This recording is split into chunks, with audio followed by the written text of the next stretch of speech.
Hi, and welcome back to our GCP-Mindset channel and all topics on clinical research. Today, we'll give some more information on statistical tests in clinical trials. More after the intro.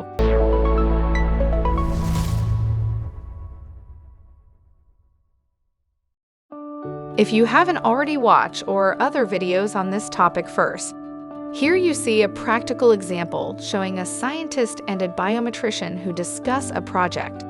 In this conversation, the biometrician is asking the scientist what differences between the medical devices will be of interest. Of course, the highly motivated scientist is interested in all the differences. The biometrician asks about the tolerable margins of error and gets the answer that, of course, even the slightest error would not be acceptable.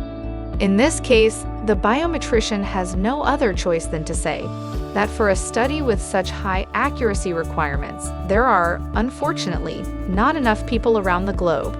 Later, you will see that high accuracy demands in a study require enormously high numbers of subjects, and statistical tests errors can always occur. Whether H0 or HA is true, in both cases you may decide to vote in favor of or against the relevant hypothesis.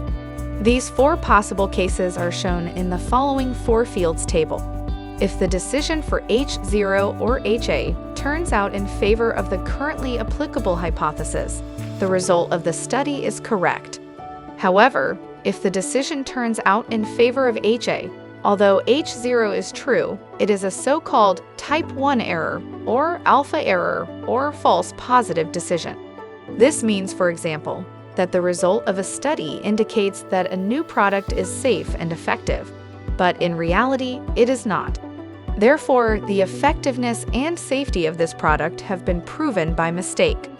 The opposite case, meaning a decision is taken in favor of H0, although HA is true, is called a type 2 error, a beta error, or a false negative decision, respectively.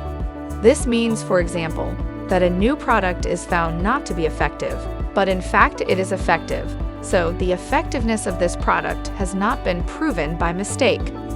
The generally acceptable error probabilities are for the alpha error below 5% and for the beta error below 20%. If the error probabilities are to be reduced, the sample size has to be increased.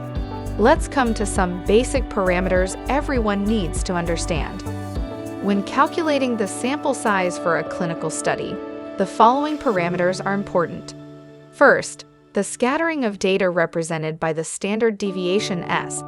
Second, the extent of the difference d, which shall be barely verifiable and verification of which would entail a decision in favor of the alternative hypothesis. Third, the statistical certainty that such a relevant difference will be verified if it really exists.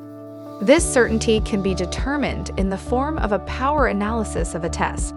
The power, or sensitivity of a test, is equal to 1 minus beta, and indicates the probability with which a significance test will turn out in favor of an alternative hypothesis, provided that this alternative hypothesis is true.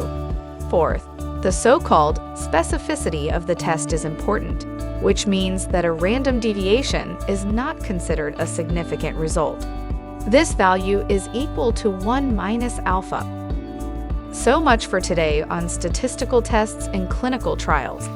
We hope that we could give you some interesting information and look forward to see you next time.